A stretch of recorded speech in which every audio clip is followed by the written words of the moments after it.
Today in the Alabama Senate, we'll be taking up a comprehensive immigration reform bill. Senator Scott Beeson is the author of. This is a bill trying to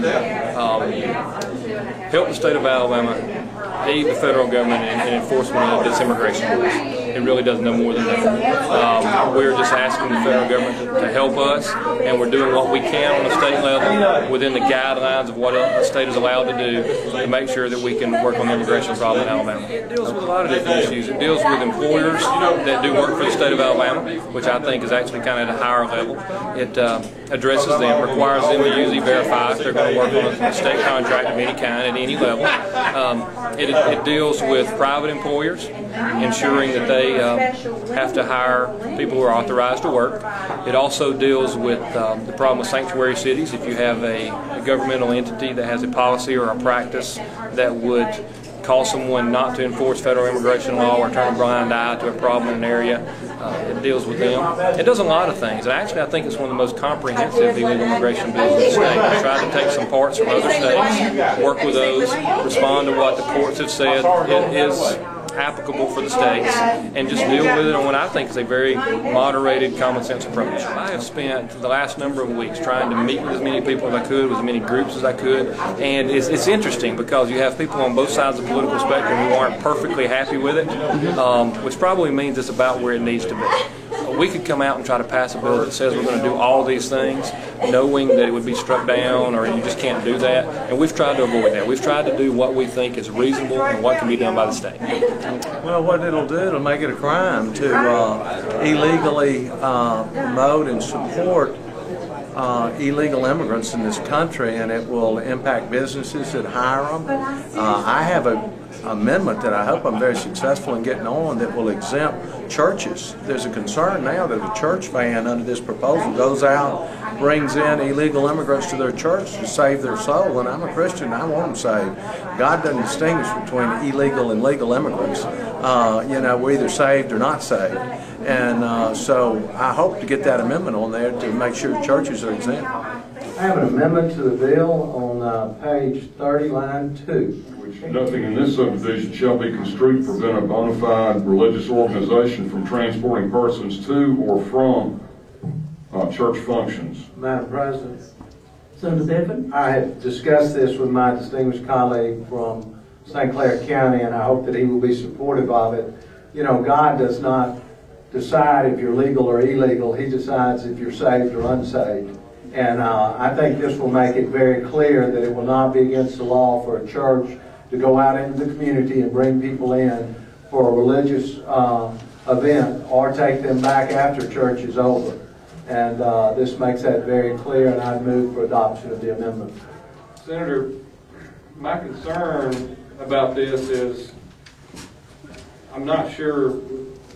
The goal of this legislation is to make sure we can do the things that hold up and enforce the law, and I think what you're trying to do is honorable and is reasonable. I do have some concerns about whether or not you can carve out a religious organization for transporting persons to and from church functions, and let me expand on what I'm thinking. I understand what you're trying to get, but I'm not sure exactly what the definition is of a bona fide religious organization. And I think everyone can figure out in their mind or imagine what some of those could be. Some of those might be agreeable, might not be agreeable. And also what a transporting to and from a church function is. Is church function a worship service? Is church function It would be. a go to the ball game? Is a church function? We have some religious organizations that we count as bona fide who do illegally transport illegal immigrants or illegal aliens into and out of the state. That would be covered by this. Well, I think that it would, Senator, because if they claim, like I said, I'm not trying to get a demagogue, but if they claim that bringing that bus or that van and they're taking them to a church function, you're giving them complete protection and complete exemption from the law.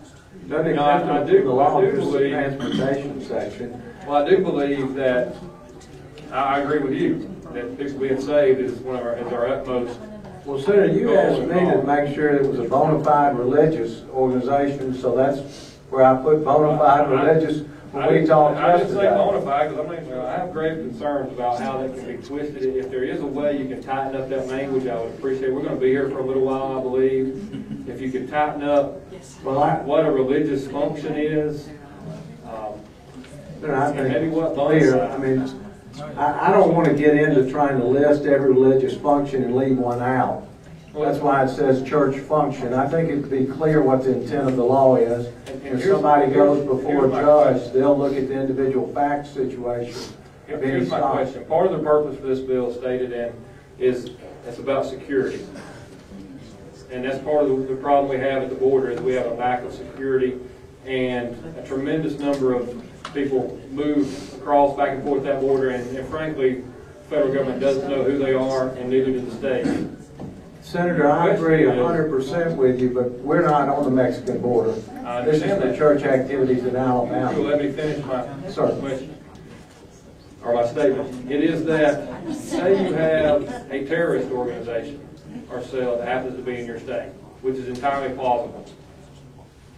My question is, under your amendment, as a bona fide religion, can those people be transported back and forth to whatever they call a religious function under your amendment? I don't think so.